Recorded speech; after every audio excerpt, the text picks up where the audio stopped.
We're still in 25 because we started 25 on Thursday. We did not get through 25, so we left off basically here in abiogenesis. And on Friday, not on Friday, on Thursday, we talked about 3 questions that you have to answer with regards to abiogenesis. And what are those 3 questions? Lydia. Where do cells come from? Where do organic molecules come from? Let's start. Where do cells come from? Where do organic molecules come from? Where do organic molecules come from?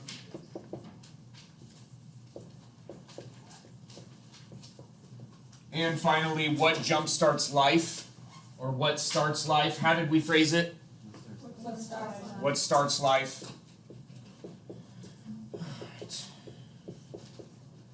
And so abiogenesis is an attempt to answer all 3 of these questions through entirely natural processes in the absence of a creator.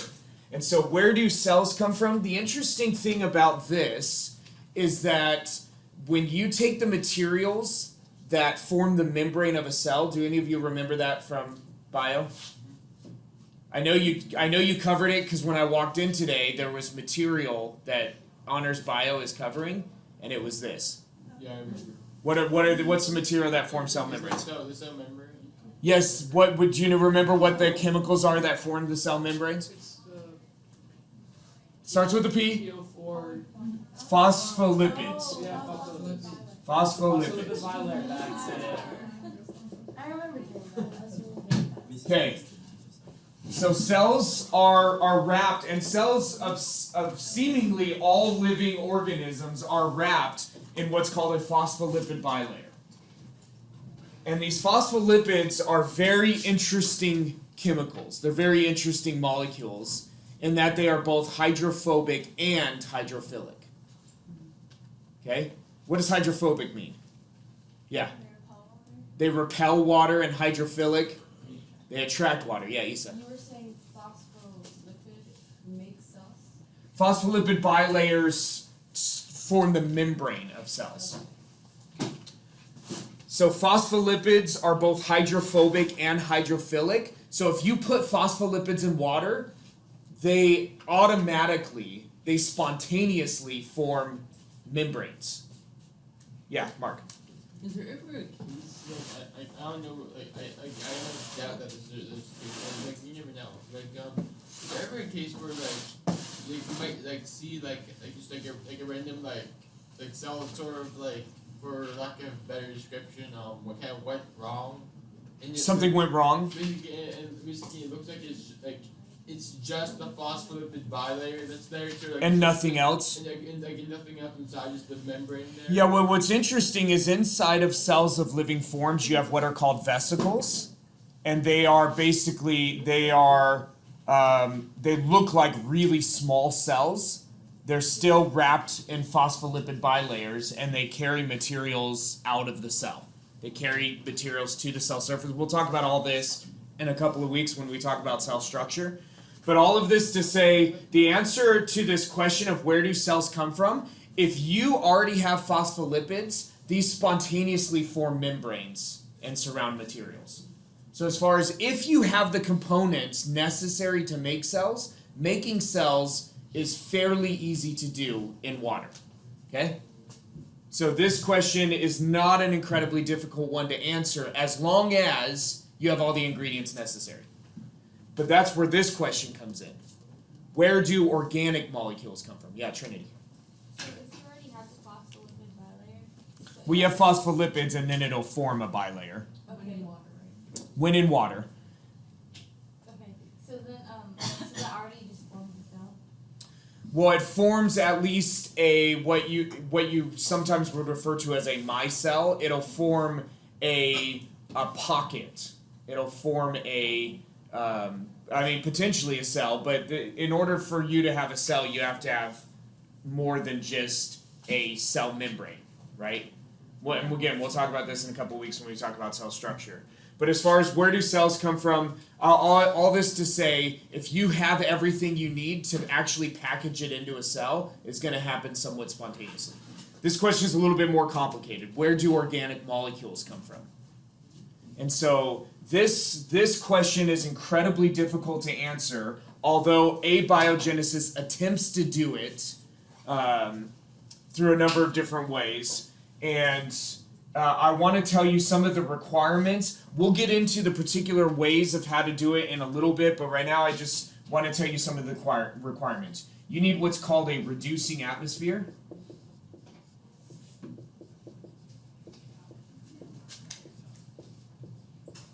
You need a reducing atmosphere, and you need little to no water.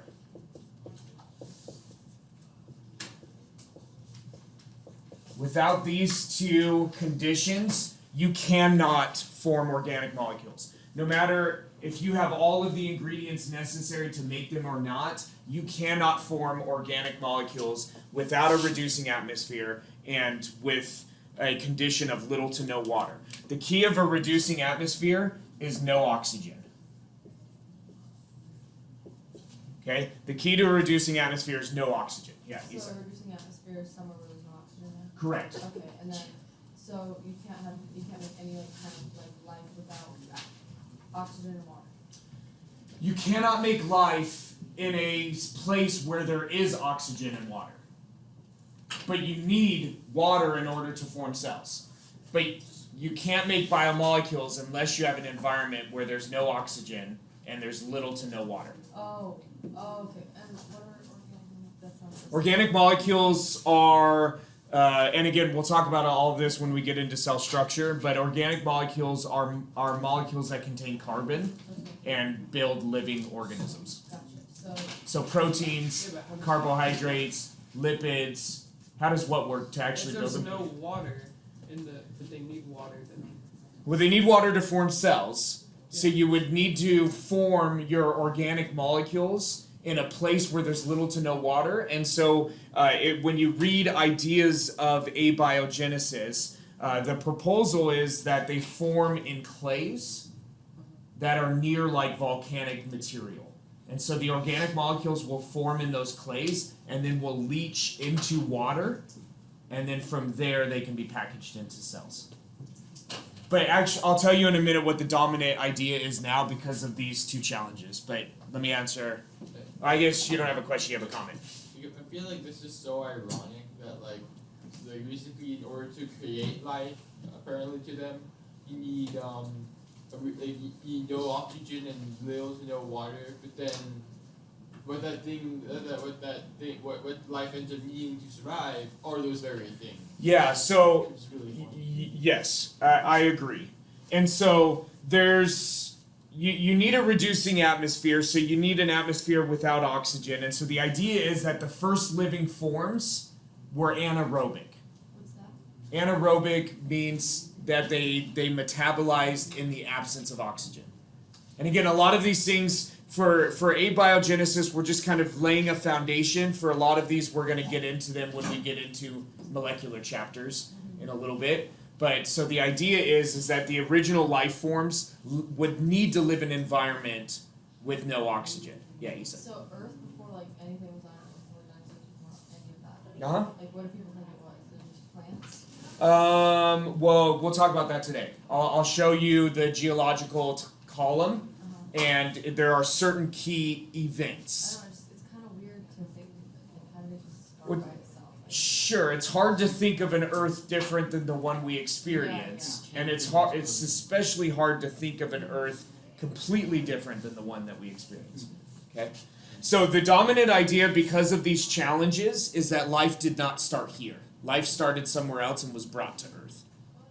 So you find some of these organic molecules on meteorites, and so the idea is that life began somewhere else and then was brought to Earth, because of the challenges of needing a place with little to no water on a planet that is 70% water, and of needing a reducing atmosphere when there's not a lot of evidence that Earth ever had a reducing atmosphere. When there's 21% of oxygen in the atmosphere. Yeah, at sea level. As you rise in elevation, that percentage drops. But yes, I mean, you're right. There is a ton of oxygen in our atmosphere. So this is a challenge. This one is, as long as you have the ingredients, doing it is not incredibly complicated. If all you want are raw ingredients, if you actually want it to work, it's a little bit more complicated. But anyways, this one, what starts life? And this we talked about on Thursday of basically you have to make sure that the chemical equations are not in equilibrium, right, in order to start life. We talked about that. And so we need something that can carry out all of the chemical reactions necessary for life, but is relatively simple at the beginning. Are you going to propose something for us? Can I propose something? Yeah. And so the dominant idea is what's called an RNA world. What's your idea, Mark? It was going to be very close. I was going to say DNA. DNA? Yeah, so an RNA world is interesting. And RNA, you'll remember from AP or from Honors Bio, RNA is what DNA gets written into in order to leave the nucleus and to be translated, right? Right? Yeah. Okay. And so the neat thing about RNA is it stores information like DNA does. It stores information like DNA does, right? If you've got your blueprints, which are your DNA, you can write those into RNA that can leave the nucleus and then get translated into protein. But RNA is also catalytic. Somebody tell me what that means. From Honors Ken. Yeah, right. Well, catalyst when it starts something, so Yeah. it starts it. So catalysts and how do catalysts start a reaction? Do you remember that? They don't Isn't it necessarily sideways or start something? reaction. They speed the rate of a reaction. Yeah, it was like heat. For some, is that So heat can be a catalyst for sure. There was So yeah. a catalyst is anything that's going to speed the rate of a reaction. So, but RNAs can actually catalyze reactions. So they can take reactions that would happen but would take way too long for a living organism to use, right? Living organisms can't wait millions of years in order for a single reaction to take place. So catalysts speed those reactions up. RNAs are catalytic and they store information. So the idea is that your original living forms only had RNA. And that RNA stored the information and it carried out all of the reactions necessary for living forms. Yeah. Well, that kind of brings up the question, like, how did they get that information in the first place? Right. Well, so RNAs would be one of the type of organic molecules that you would need to make. You would need to make RNA. You would need to make these phospholipids. You'd need to make other organic molecules. Okay? RNAs would be one of those, but the idea here is in living forms, in living organisms, all living organisms have DNA. Okay? All living organisms have DNA, but DNA is far more complicated and complex than RNA is. So the idea is that living forms started with just RNA that stored information and carried out all of the reactions or catalyzed all the reactions. And then from there, some living forms started to make DNA. Yeah, Katie. So when we see DNA and RNA interacting with the cell, it's usually DNA and then it is copied by RNA, right? Or is it? Yes, so DNA is copied by proteins, big Okay. protein machines. Uh-huh. Although RNA is involved in that process, Uh-huh. and then So wouldn't that mean that DNA comes first? If it's like is it a cycle or kind of? you know what's interesting is there are some viruses which are not living organisms that all they have is RNA. They don't have DNA. And in order for those viruses to replicate, they have to take over a cell. And what then their RNA usually does is force the host cell to convert it into DNA, and then it can be written into host RNA. But we'll have that conversation later. But yes, the typical pathway is DNA to RNA to protein. Yeah. but it's feasible that you could have left off both of the components of DNA and protein and had it just carried out by RNA. Okay. Because RNA, we do have examples of RNA that all they do is store information. We have examples of RNA that all they do is catalyze reaction. The problem is, so here are some problems to an RNA world. Okay? So the textbook's not going to present to you problems of an RNA world, because this is the dominant idea of how you could generate all life apart from a creator. Okay? The problems with an RNA world are this. Here, I'll switch colors. So the problems with an RNA world. Okay, one is RNA is very unstable. It breaks down very quickly. So if you've got a strand of RNA and you try to keep it around for a while, it's going to deteriorate on its own, even in the absence of enzymes that degrade RNA. It's very unstable. So that's a big problem with an RNA world. Another big problem is there's no RNA, no single RNA that does both. And what I mean by that are both of these things here that we say RNA does, stores information and catalyzes reaction. There are no RNAs that we know of that do both. They do one or the other. And they're very unstable. So relying on that as a living organism is challenging.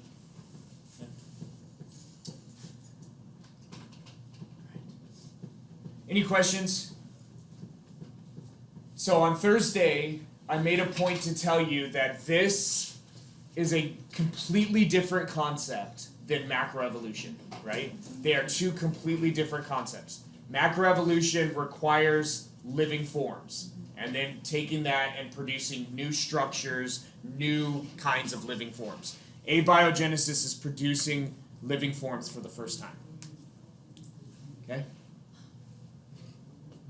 Cool? Yeah. All right. May I erase this? Because now we need to talk about macroevolution. We're done with abiogenesis. Okay. So on your exam, you had a prompt in one of your essay questions that talked about what types of organisms are going to be very likely to leave fossil records. It talked about the fossil record is biased towards organisms with certain characteristics. Do you remember those characteristics? They were like water, or they were like underground. They're more likely to be found underground, less fragile. Less fragile, right? And so the fossil record is biased towards organisms with hard body parts, so that they can be buried and their features don't just completely disappear. Organisms with hard body parts.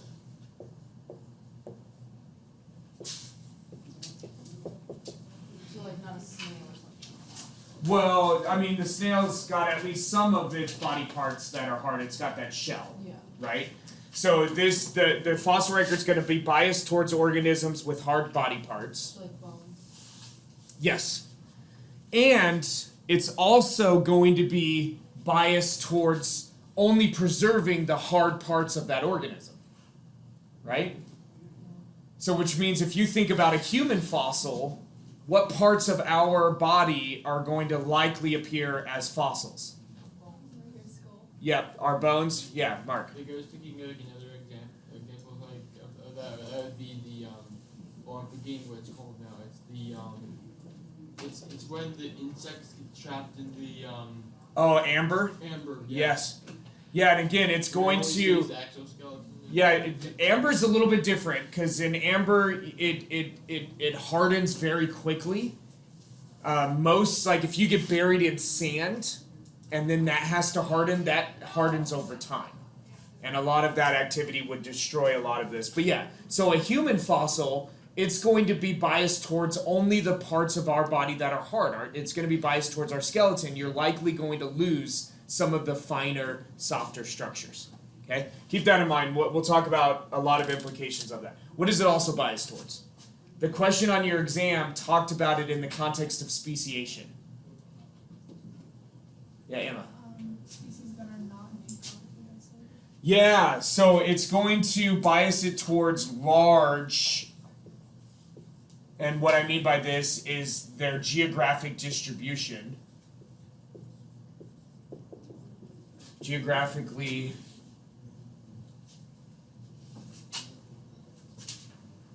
large geographically populations. Right? It's going to bias it towards populations that occur in a very large or over a very large area. And then there's one last bias, and it's going to bias it towards species that persist for a long time.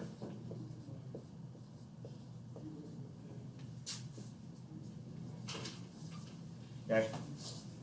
Going to bias it towards species that persist for a long time. Alright?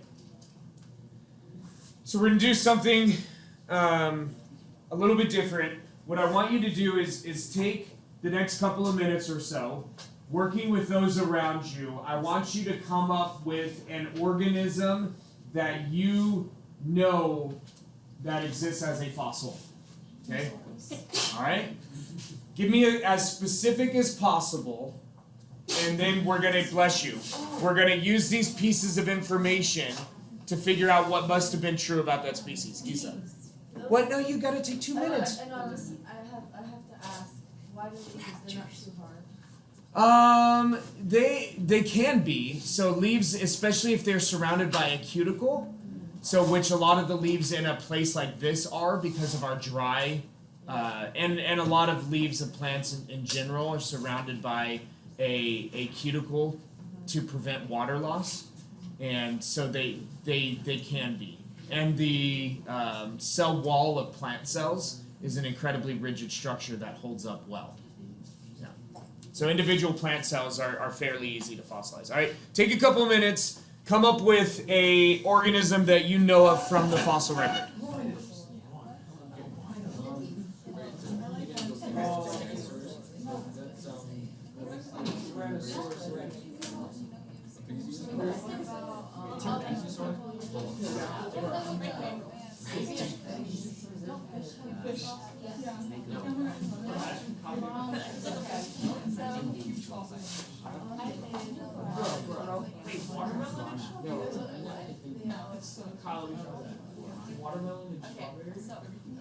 As fossils?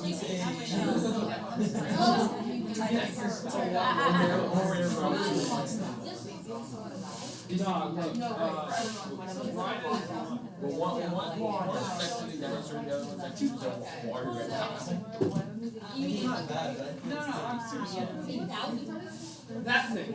I'm sure there's a fossil. Used to be called that. No, this used to be brontosaurus. Yeah. Is that the herbivore? All right.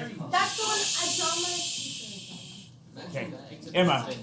You know, like when you injure yourself and there's fluid buildup? Uh-huh. Imagine that, except it's thin.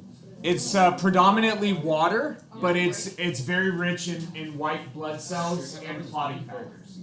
So clotting factors are pieces of blood cells that during the formation process break, and they're called thrombocytes, and then a number of protein components. So it's fluid rich in that and in white blood cells.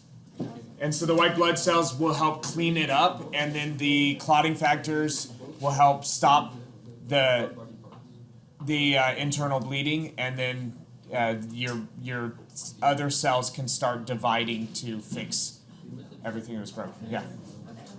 Does it have to do with this? So let's stay on this, but store the question. Write it down so you remember.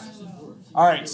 You have a species? Well, we actually have two. You have two species. Give me one. Plesiosaur. So plesiosaurs are pretty interesting. No, that's a mosasaur. Basically, just imagine what you're holding. I've got a plesiosaur in there somewhere, but I don't want to dig for Basically, it. imagine that with fins. So, what part of the plesiosaur is likely to be fossilized? The bones. The bones, right? The skeleton, the hard part of the plesiosaur. What does that tell us likely about these populations and the amount of time that the species They existed? must have existed. They must have had pretty large populations. Yep, they must have been pretty widely distributed. And they must have persisted for a while. Persisted for a long time. Yeah, Issa. So why does a large population have a chance of having fossil? Yeah, because in order to be fossilized, something has to be buried rapidly, right? It can't just die and then slowly be buried, because then it's going to decompose and you're going to lose all evidence of it. So it has to be buried rapidly, and those kind of catastrophic events don't tend to happen on really large scales. Except, and we'll talk about this in a little bit, the fossil record is rich with examples of where these catastrophic events happened over enormous scales, maybe even global. So you say the large populations will like bury their bone dead faster? No, they're just more likely to have some organisms that do get buried rapidly. Yeah. Like if the population only exists in a very small, with a very small geographical distribution, the likelihood of having one of those organisms buried rapidly is much lower than if you have a wide distribution. And then the persist long, what is that? So that means like it exists for a long time through time. Because if it only, so let's say you have a species, like we've got a speciation event, right? So let's think about our Galapagos finches. Yeah.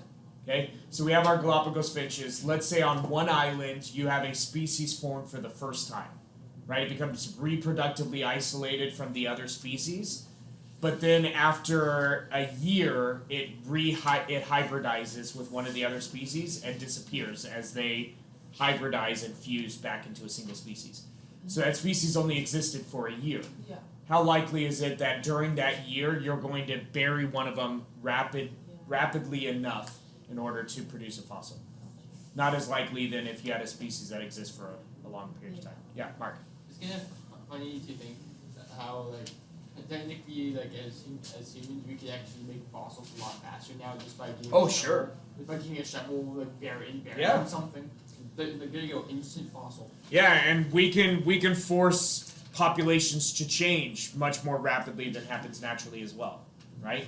If you want a dog that's tiny and has a really high-pitched bark and is basically useless, like a Chihuahua, then you can make that happen very quickly. Yeah, Issa. Okay, so fossils are like rock. Shh, I can't hear Issa. You know how fossils are like made like imprinted like that? Yes. Uh-huh.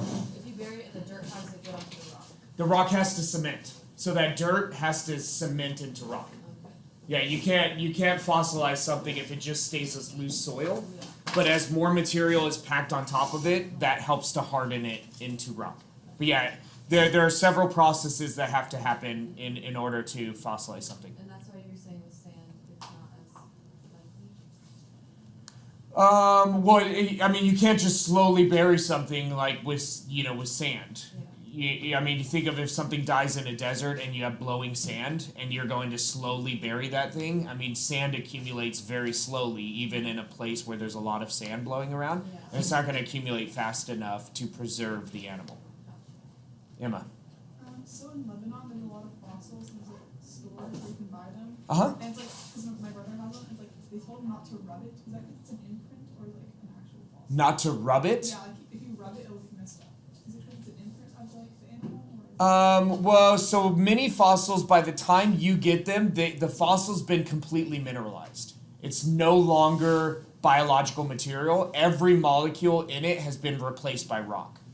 And if you rub it, you're going to erode away that rock and you'll lose some of those details. Yeah. There's a big trade show in Quartzsite, Arizona, every year, and I forget when in the year it is, and they sell minerals and they sell fossils. And so you can go there and buy some pretty nice fossils for way less expensive than what it costs you to buy them on Amazon or something like that. Yeah. So are you telling me that basically is it a possibility that let's say maybe a dinosaur dies, gets buried and all that stuff, but it doesn't actually get like the area around it doesn't actually get hardened. Like would that? Then it wouldn't be It fossilized. wouldn't be possible. So if it gets buried in sediment that does not cement into rock, you cannot form a fossil. Would that mean that there would be a possibility of us just digging up random dinosaur bones? There's the bones, but not like. Well, if the sediment doesn't harden into rock, they're just going to decompose, right? If you buried your dog in your backyard, and you go try to dig it up a couple decades later, it's going to be pretty far decomposed. So if you're going to preserve it, the sediment has to harden into rock. Yeah. Pretty insane. All right. Any other ideas of species from specific fossils? Yeah, Michelle. Uh-huh. Save your question about tectonic plates. Ooh. That you're going to ask about tectonic plates, because we're going to talk about that later. So save it. Write it down so you don't forget. Okay. Any other species? Rhinos. What kind of like? You should read about titanotheres, which are extinct rhino-like. Oh, yeah. I'll give it to you Are we later. almost at a point where you can answer my question about cavemen? About cavemen. Yeah. I told you in chapter 26. Oh, never mind. So on Friday. Yeah. Okay. So the big one that we need to talk about is time. Okay. How do you figure out how old a fossil is and how much time actually exists? And okay, so they use like something like I don't know if it was like an equation. It is. Oh, it is an equation? Uh-huh. Wow, pretty smart. Is it the half-life equation? It is. Hey. How old is it? Right? So if we're talking about something persisting for long periods of time in order to have a good chance to be fossilized, we're introducing this idea of time, and we're introducing a question of how old is it? We answer this using radiometric dating.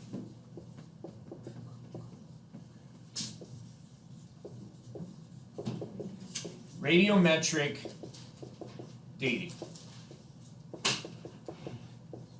And so in radiometric dating, you have unstable atoms deteriorating. Is that spelled right? No. I know it turns. I ran out of space. Yeah. Yeah. Unstable atoms deteriorating into different elements.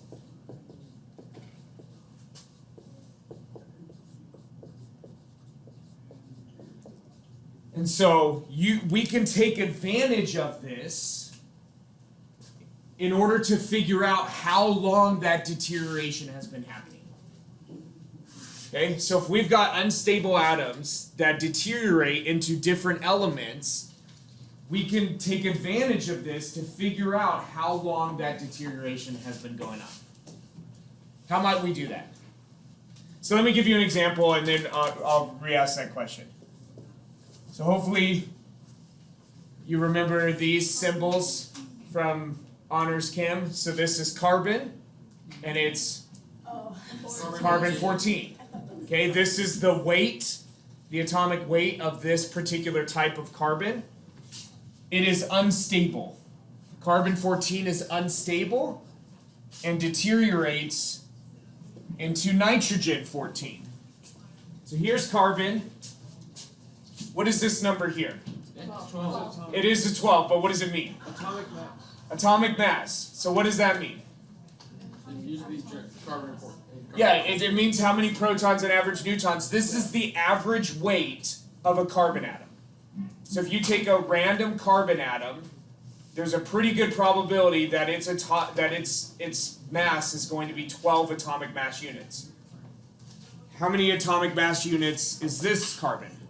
14.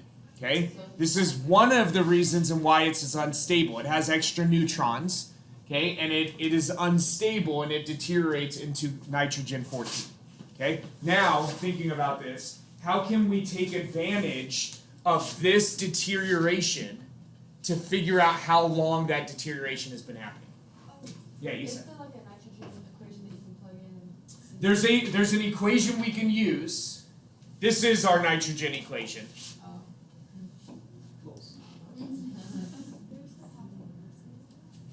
If you want the rest of it, there's the rest of the equation. Carbon 14 deteriorating into nitrogen 14 and an electron. So you're asking how do we tell how old it is based on Huh? We need to know, what do we need to know? If we want to know how long this has been happening, what do we need to know? Rick? Like how much of the original Yes? material has deteriorated? Yes. Like, been replaced. So what do we need to know in order to find that? The so it's how is like the percent of the So we're getting, yeah, I mean, we eventually need that, but we Yeah. need something. Don't you need the original? Yes, or you can make an inference about how much you started with. We need to know the rate of deterioration, or what we call the rate of decay. So if you're going to figure out, if you're going to use this to figure out how much time has passed, you need to know the rate of decay. How long does it take for carbon 14 to deteriorate into nitrogen 14? Okay? And the other thing we need to know is how much of each started, or how much of each, and how do I want to phrase this so that it makes sense grammatically? How much of each, how much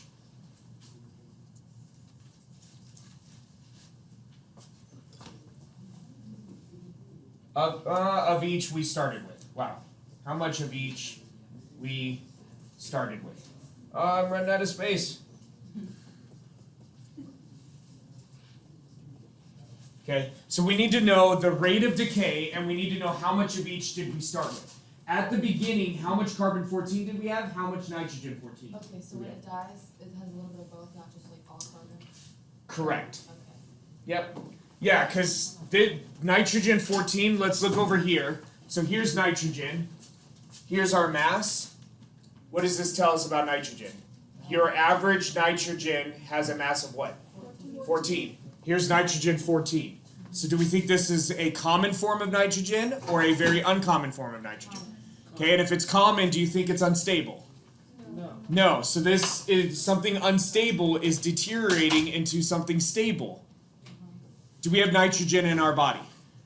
Probably. And I know this is going back to honors bio, and you may not remember things. Do you remember amino acids? Yeah. Do you remember the general? There are 20.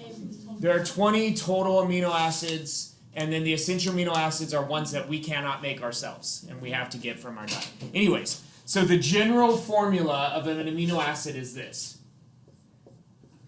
Oh yeah. I remember this. And then you put the R thing on the bottom. Yeah, there's an R here for the different side groups, and then there's an H here. Look at this! But it's coming back, right? It's like writing about. Oh, because you took AP Environmental Science. Okay, so look. What is this? Nitrogen. And what type of nitrogen do you think it's going to be most of the time? 14. Nitrogen 14. How many amino acids do we have in our body? A lot. I mean, different types. There are 20 different types. But how many total amino acids do we have? A lot. So how much nitrogen do we have in our bodies? A lot. There we go. All right. So if we know the rate of decay and we know how much of each we started with, we should be able to figure out how old that material is. Because it shouldn't be taking in any new carbon. It shouldn't be taking in any new nitrogen, right? It's dead. Right? So it shouldn't be taking in any new carbon or any new nitrogen because it's dead. And so we should be able to figure out how old it is. Okay? Make sense? I thought Mrs. Macetta was going to stay for our whole class. She never does. I didn't even know she was in here, and then I felt bad for being loud. For being loud? Yeah. No, you guys were fine. Yeah, Mark. One thing is kind of funny about that is the fact that so basically for my past two classes, even like yesterday she was there. Yeah, she's doing. She's sitting in on classes this whole week, and I think next whole week too. Is she investigating us or you? Investigating. Investigating. Wow, this is not like a witch hunt. Specifically, have you noticed? All right. Class we've been in, Shh. Shh. So I'm gonna tell you something you need to know, and then I want you to practice with this half-life idea a little bit. Okay? I know, right? Okay. Oh, I remember that. This is the one thing Ken wasn't good at. I was mad. So. I don't remember Ken. This I is don't the remember one Half-Life. thing that I just didn't get A+ on it. All right. I don't remember. I didn't make sense to me. And then, my name is Precambrian. Okay. Shh. Okay. All right. Just because Mrs. Macetto is gone doesn't mean we can be inappropriate. Come on. Come on. All right. Carbon-14 deteriorates into nitrogen-14, and the rate is equal to a half-life, which is equal to 5,730 years. Oh. And what this means is every 5,730 years, half of the remaining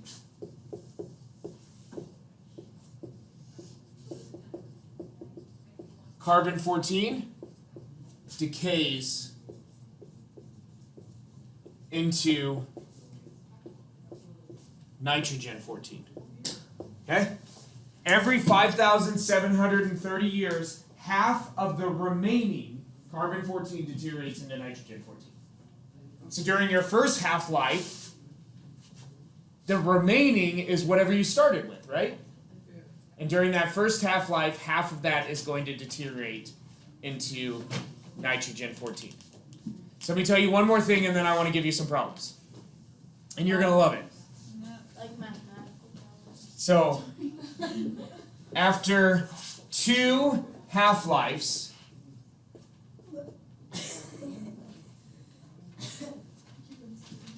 %25 of the carbon-14 remains.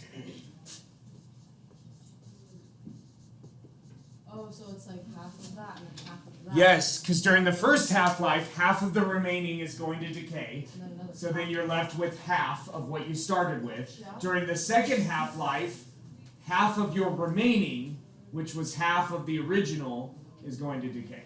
And half of a half is how much? A quarter. So after 3 half-lives, half of a quarter is going to remain, and what's half of a quarter? An eighth. After 4 half-lives, half of your remaining, which is an eighth, is going to be still there. What's half of an eighth? 1/16. Okay? Alright, are we good? And then 1/3. Alright. 30 seconds. So here's a couple of problems I want you to work on, and as you're working on these, I'm going to hand you out some animals. Yay! I want turtles. I like turtles. Alright. If Shh. So for all of these problems, we're going to start with the original amount of carbon-14. Okay, so that's If we begin with 14.5 grams of carbon-14,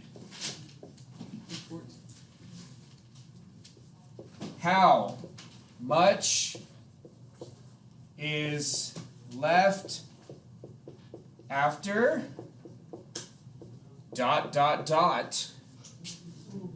1 half-life, 5 half-lives. Wait, this isn't Yeah. Oh yeah. And 10. Is this like the theoretical field stuff? No. You did this probably at the very First end. semester. You did it was first semester? Yeah. Okay. very end of first semester, and you did it under, it's called nuclear chemistry. Better remember it. No, I was waiting for Dr. Phillips. Holy. I did. I didn't teach us again. Dr. P, are you sure we did this? Okay. I think I should. All right, so I want you all to work on this for a little bit, and all right. Is anyone opposed to getting non-dinosaurs? I want a dinosaur. A raptor. Okay, so nobody really cares. I want a raptor. please use them. That's why I was I just want a Okay, raptor. so then you want non-dinosaurs. Yes, well, this box is only dinosaurs. That's 3. Wait, hold on. If there's a velociraptor, I want it. It's okay if that's possible.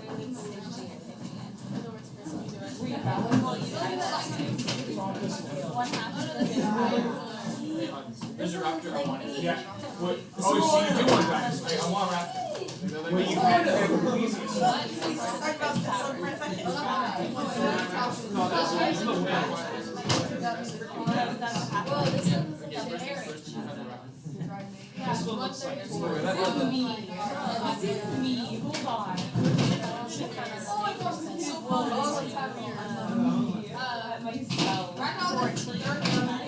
Have a raptor over there on trade. Hey, are you all solving these problems? Yes. We love her. She's posing right now. Maybe you can have some non-dinosaurs. Is there a raptor? This one's my favorite. No. That's our chicken is Oh, It looks like they have some raptors. that is a cuckoo. It's like a bird. It's like a bird. It's the Look at Bjorn. that. It's like a bird. Cat and Bjorn. Oh my gosh.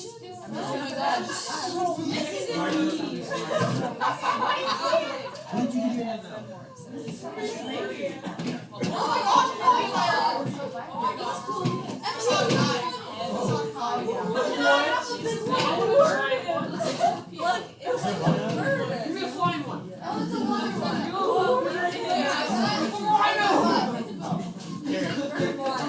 So this is a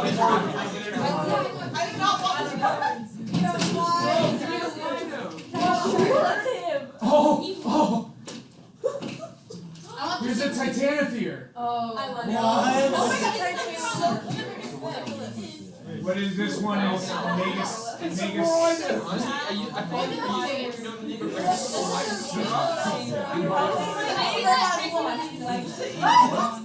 This is. Have you seen the movie Ice Age? Yes! These are the animals that are being very mean to Sid the Sloth. It looks like a slingshot. Really? I have to look at it. That's not a rhino. That's not. All right. So, all right. So we're gonna use this time. Hopefully, you're still getting the answer to these problems, but you have some animals to bridge us into the next section. What I want you to do with your animals is I want you to group them based on shared features. There's no requirement to how many groups you use, although actually there is one requirement. You need more than one group.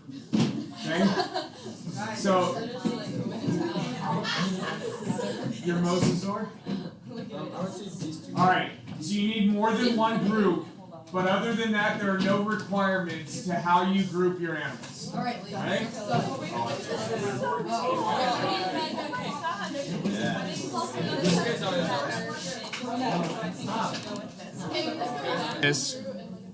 Okay. So, how are we going to find in sub naught so that we only have one unknown? You take a similar sized animal that has a very similar ecology, and you figure out how much carbon-14 it has when it dies. Well, that's all you can do. That's all you can do. So ideally, you can find the exact same species, and ideally, you would have the exact same ecology. But if you have a human that's trapped in ice, you're like, man, that human's living in a very interesting environment. Would you agree? It's a little warm in there. Yeah, a little warm in there. And so the amount of carbon-14 that human has in their bodies may not be actually the same, right? If you were to check all of our bodies and to figure out how much carbon-14 we have, and this would be like relative to just carbon in general, there's going to be some variation, but that's the best you can do, is we have to approximate in sub naught. We have to approximate in sub naught. Yeah, Emma.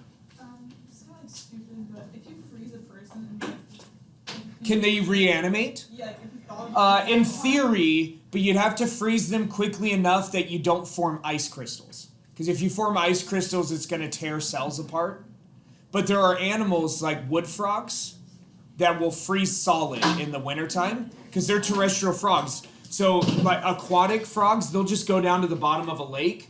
And I think we already talked about this, right? Yeah, we did. That the water at the bottom of a lake is 4 degrees Celsius. Because that's where water reaches its highest density. And so that water doesn't freeze, and the animals won't freeze over in the winter, even in the lake's frozen. Okay, unless the entire lake freezes over, which happens, but it's only going to happen in shallow lakes. But anyways, wood frogs, they don't go in water. They just hang out in the woods, and so during the wintertime, they freeze solid. Oh. And then they thaw out in the springtime. But you could take They're sitting there like, They're just sitting there. you can take a wood frog, and people have done this, and you put it in a minus 80 freezer, a freezer that's minus 80 degrees Celsius, freeze it solid, and then just set it out in the lab to thaw, and it will reanimate and start hopping around. didn't Walt Disney do that? I like Oh, no, that not really. anything or getting anything. Well, it can. It's frozen solid. How is it still alive then? Because when it's frozen solid, the cells aren't metabolizing. So it correct. Yeah, it thaws in the exact same state that it froze in. Let's try it on Rick. Shh. There are a number of fishes that will do that as well, that live in lakes that freeze over. They will freeze solid in the ice. Like you can go to a lake and you can see fish frozen in the ice, and then they'll thaw out in the springtime. Yeah. My friends in Canada had like a pond and they were skating on it, and it was like a man-made. It was like really small, but there were like frogs frozen in the ice, and so they're like skating on top of these. Yeah, it's awesome. I mean, it's awesome. But they secrete some materials that inhibit the formation of ice crystals. Because as long as you can keep ice crystals from forming, you're not going to rip cells apart. But if ice crystals form, it's going to rip cells apart, and then you're not going to reanimate. But yeah, there are people doing work in that area. Can we freeze people to then, reanimate them 100 years from now? When maybe there's a cure for whatever terminal illness that they have. That's gross. All right, Trinity and then Emma. This is why we don't get through entire chapters in a day. No, it's great. No, it's great. I mean, according to your exam, it's going well because you guys are all performing at what would be a 4 or 5 on the AP exam. Now, I know that the more chapters we add to it, the harder it's going to be to maintain that.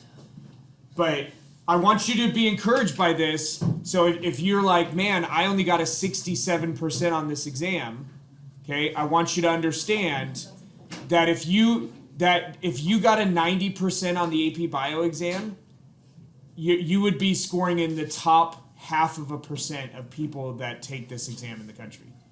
Like if you got 90% of the points, 1/2 of 1%. So you're like, So which means, I don't know how many people take this exam every year, but I would imagine it's probably somewhere around 20,000 people. That's just a random guess, but it's in the tens of thousands, I imagine.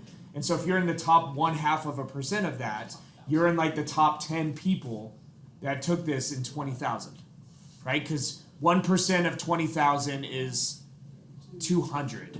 So you'd be in the top 100 of 20,000 people. If there are 20,000 people that took it, you got a 90%, you'd be in the top 100 people that took that test. Yeah. Anyway. So I've heard the average score is 3 on this test. And More people score 3 than any other score. That is the most common score on the exam. 30% or so of the people that take it get a 3. yeah, I had like 4 friends that got 3s last year. But what is do colleges take 3s? A lot of them don't like 3s. It depends. It's the hard one. Yeah, it depends. It depends on the college, and it depends on what your major is.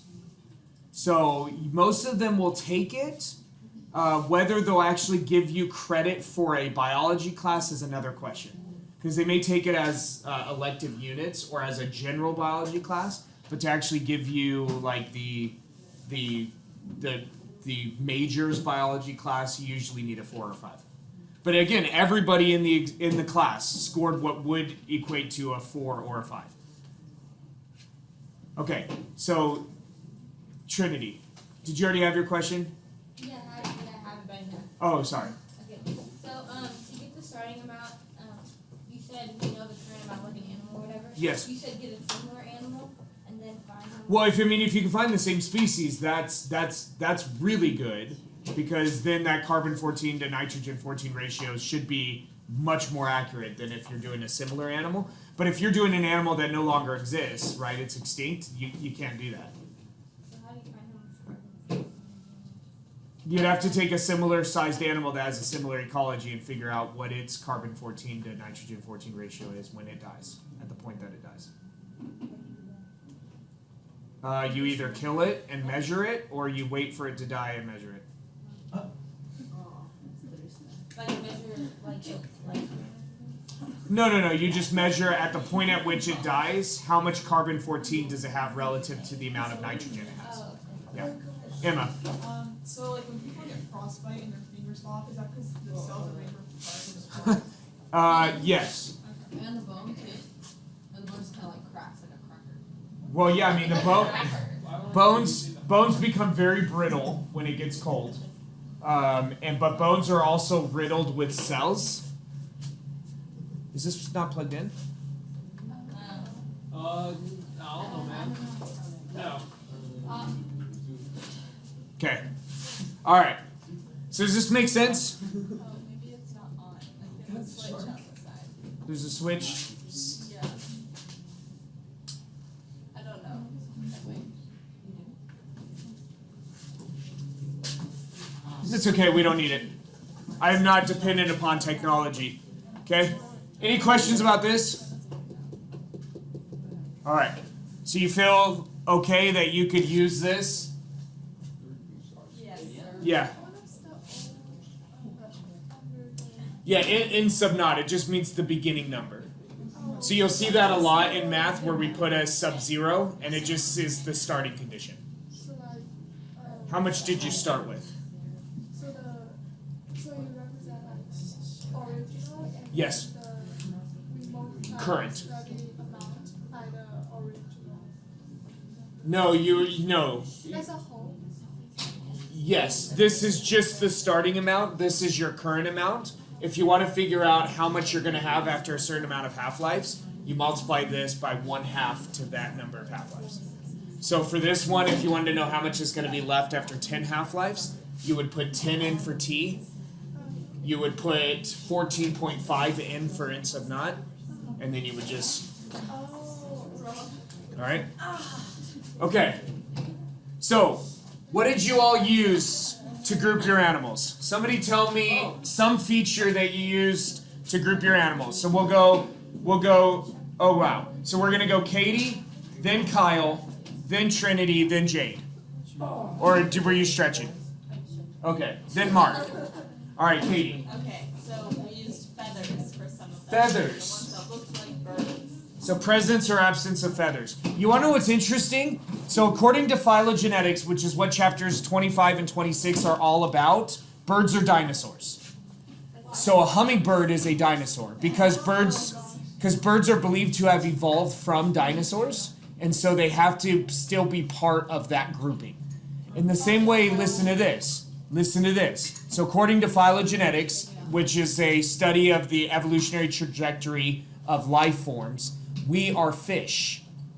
Because all tetrapods, which are things with 4 limbs, which we have 4 limbs, evolved from fish, so we have to still be part of that group. So we are fish in the same way birds are dinosaurs. And then phylogeny, like would be like they'd be like fish and then just branch out and eventually get to us.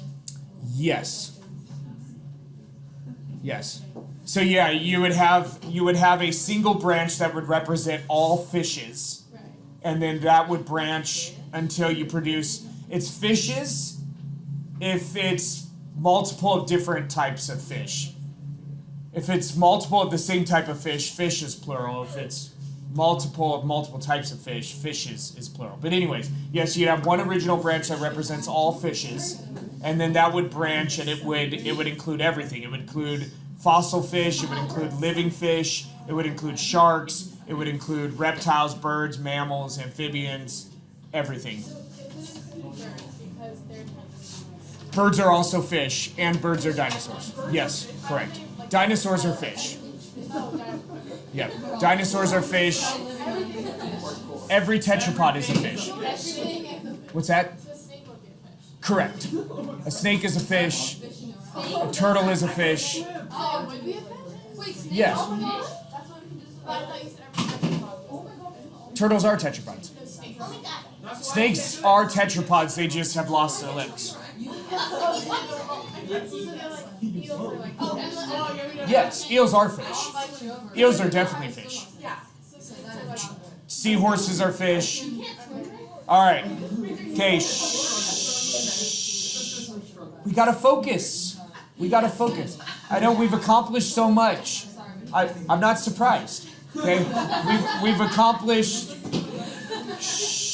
accomplished a lot. We gotta keep pushing and accomplish more. Do you have another thing that you use to group your animals? I do, but I also have a question. Oh, yeah. Are these to scale? No. Okay. No. Because Some of them are when some of them are part of the same production lines and therefore are to scale.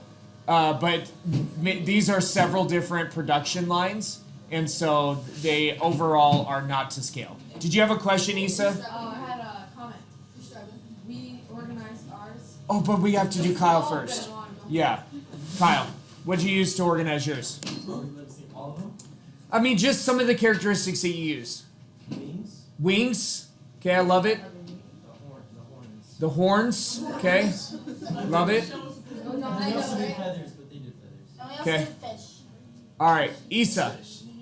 Well, I think Trinity was called to talk, so if you want to talk. Oh, Trinity. So, like, for these, they don't use like a little front.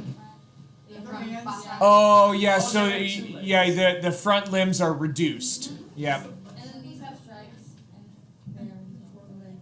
Yeah, there are some there are some theropods like Tyrannosaurus Rex and Velociraptor. Those are theropods. There are some theropods that their front limbs are almost completely absent. They look very, very strange. Tori. How high off the ground would this? Oh, its belly probably would close to drag. Is that what you're asking? Like how tall was it? Oh, the top of it. Oh, that animal's huge. Oh, it is. Yeah. Yeah, that's Dimetrodon. That animal's pretty. That animal's pretty big. I'd have to look it up, but I think it's like 8 to 10 meters long. So it's like 20 to 30 feet long, snout to tail.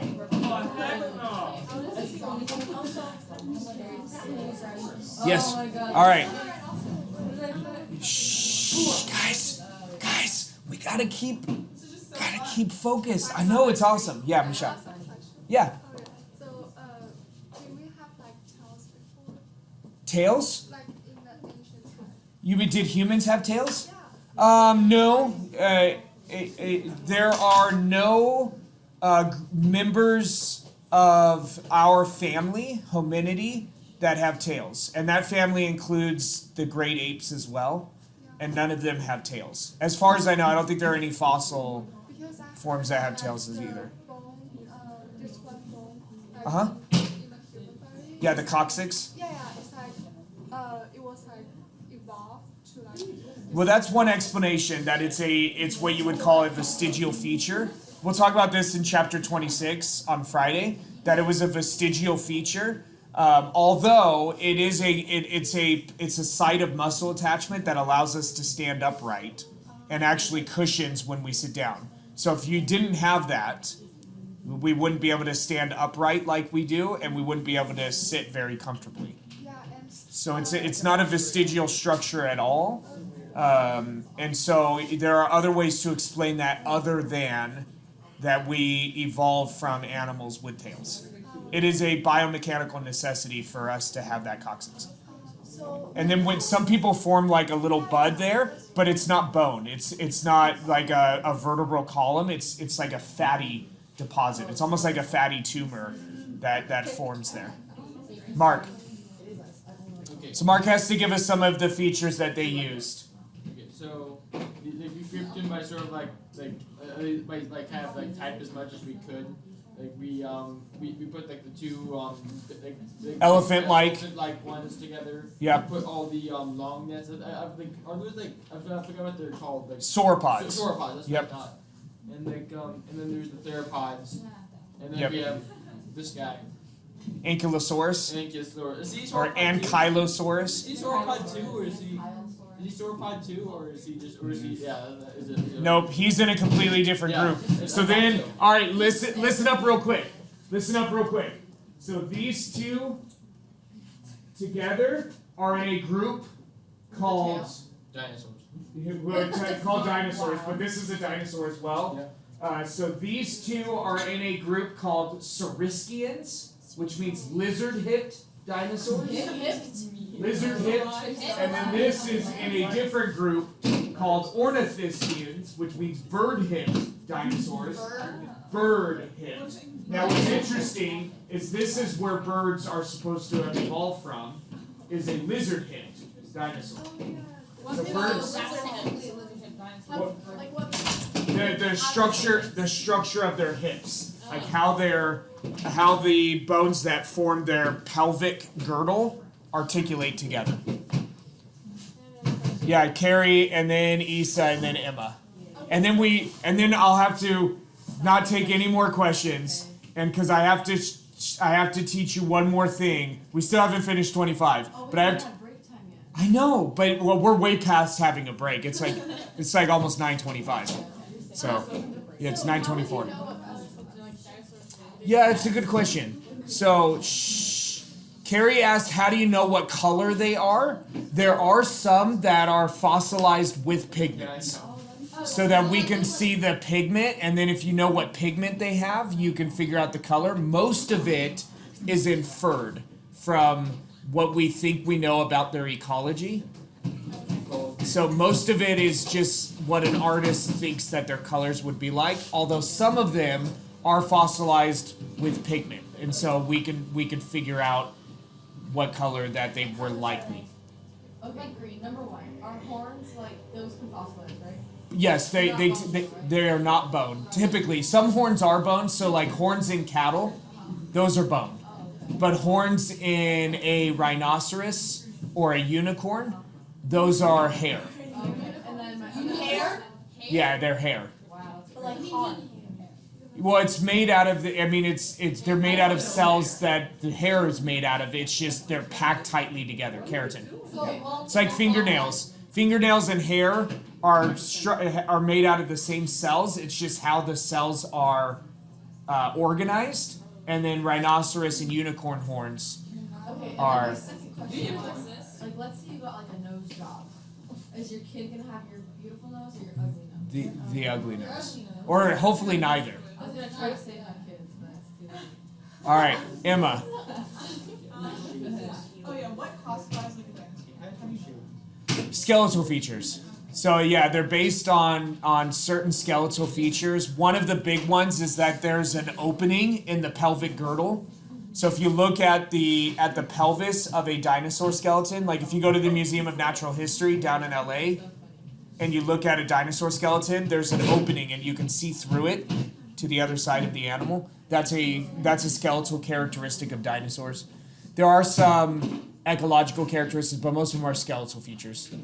But the whole point of this, and this is what I was trying to teach you, having you do this, what you're doing is called phylogenetics. When you're grouping animals based on shared features, what I want to tell you is that it is subjective. It is subjective because somebody has to choose what features are important and what features are unlikely to have evolved multiple times. So you used horns, right? And so you've got a rhinoceros, you've got Yeah, that might be Triceratops. And then that looks like Styracosaurus. Okay, but the idea there is that there's almost no way that those could have come from a single horned ancestor, because this one right here is a mammal. Yep, that's a mammal.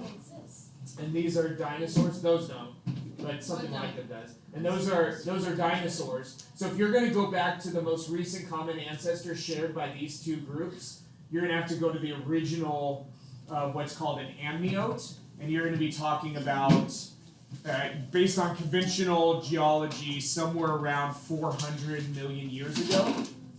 And so the idea there is then that those horns evolved multiple times. Plus, these have bony horns, the Triceratops and Styracosaurus. Those are formed by bone. Those right there are formed out of hair. Which one? So the horns are different How would you? on our mammal. This is hair. Yeah. So I mean, something like it's corpse hair? cellularly, it's the same types of cells. They're just organized differently. It's the same thing with fingernails. Fingernails and hair are made out of the same types of cells. They're just organized differently. And also hooves and claws, hooves. Okay. Shh. So somebody has to choose which features are important when you're making phylogenies, and you have to choose what is unlikely to have evolved multiple times. Okay? And so again, it is subjective. All right, I want you to remember that as we continue through our excursion into phylogeny. I'm going to give you your homework now. We are not done. Okay? It is 9:29. I'm going to give you your homework. And really what I'm going to write down is this. Our homework are going to be phylogeny exercises. How did dinosaurs mate? And Because this one's got it varied from form to form, I imagine. they have males? Likely not. I mean, the males would form. Sexes were separate, at least in almost all forms. Check the Google Classroom for details for your homework. There'll be a file on there that will come later today that'll say phylogeny exercises. Check the no. But Says the AP bio. I know. but likely not. Okay. I can tell you, if you get discouraged by this, by your exam, I'll tell you this. There is no doubt that I would get a 5 if I took the AP exam, right? Yeah. We're right. That I should be able to get a 5. I would not get 100% on the AP exam. What would you get? What's 100? I would probably score like between a 95 and 100%. But there would be questions that I would not know how to answer. Yeah. So that's who makes it. Well, there are biologists that get together and write the questions. Plus, I tend to be lazy, so there'd be at least 1 or 2 questions that I probably don't read carefully enough to answer them correctly. But anyways, so I'll just tell you, I would have no problem getting a 5, but I would not get 100%. Okay? So I don't know if that encourages you or not. Okay, there's one more thing I want to teach you. So you've got the homework. You're going to check Google Classroom for a document that says phylogenetic exercises. Oh, wow. I don't know what happened there. Classroom. Okay. Okay. Shh. We have a geological record. What's the line for? This is representing time. This is all the way up to current time, and this is going back to the beginning. And you're like, the beginning of time? We're talking about, is that right? Beginning? Yes. There are 2 ends here? No, I feel like Okay, anyways, so the beginning of time all the way up until current time, and we have everything here is grouped together as what's called the Precambrian. Okay, everything from the beginning of time to this point is Precambrian. Now, there's what's called the Archean and the Proterozoic, but just All I want you to know this as is Precambrian. If you knew that, you're going to be fine come AP exam. Now, everything from here to current, everything here is known as the Phanerozoic. This is a term you need to know what it means. It means everything from this point up until current time is Phanerozoic. Phanerozoic. And now we can break the Phanerozoic into 3 eras. So this is the Phanerozoic eon. And then we can break this into 3 eras. Eras? I know. Wait, do you mean like era, or you just say like era, or is it actually called era? Like, I say era, but some people say era. oh, okay. No. You obviously don't associate with many paleontologists, because no paleontologist says era. Mesozoic and No, we're not on Cenozoic, that level yet. right? Yeah. Mesozoic. Mesozoic and then Cenozoic. Yep. Is the one that we're in. Era or era. Okay, so we can split the Phanerozoic eon into 3 eras, if that's what you want. Yeah, no, I understand what you're saying. And then each of these can be split into periods. And each of the periods can be split into epochs or epochs. That's a lot. Please don't say it's epic that way. Hold on, I'm Oh, that's again how paleontologists say it. So the Phanerozoic eon. Is an eon. These are eras or eras. What's an eon? Like A long period of time. Okay, I've never heard that. In eons. Okay. Now, this record is either going to be a record of specific events, or it's going to be just generally a record of Earth's history, depending on your view of origins. Okay? Depending on whether you have a global flood or it is a regional flood, and then depending on what you think is responsible for most of Earth's history and how old you believe the Earth is. Okay? Because either what you're looking at are actual events, or rather just a massive amount of material buried in a short amount of time. Okay? But anyways, we'll talk more about this. I want you to be comfortable using these terms. And then I want you to anticipate splitting these eras into periods, and sometimes splitting those periods into epochs. Okay? If you are uncomfortable with era and epoch. So Precambrian is Uh-huh. like when nothing was there. Well, these are 2 different eons. No, there are fossils. There are fossil living forms here, and that's we'll talk about some of these events. Is paleo like dinosaurs and that's Well, so this represents multicellular eukaryotic life. So this basically marks Mesopotamia. Is that what you said? Oh, it says Well, that's going to be way, way up here. oh, I saw Mesozoic. Because Mesozoic is like Mesopotamia is like reptiles. 10 to 15,000 years ago. So this, in terms of the conventional geological time scale, this line right here is 561 million years. What? Years ago? 561 million years ago. Cambrian explosion was All right.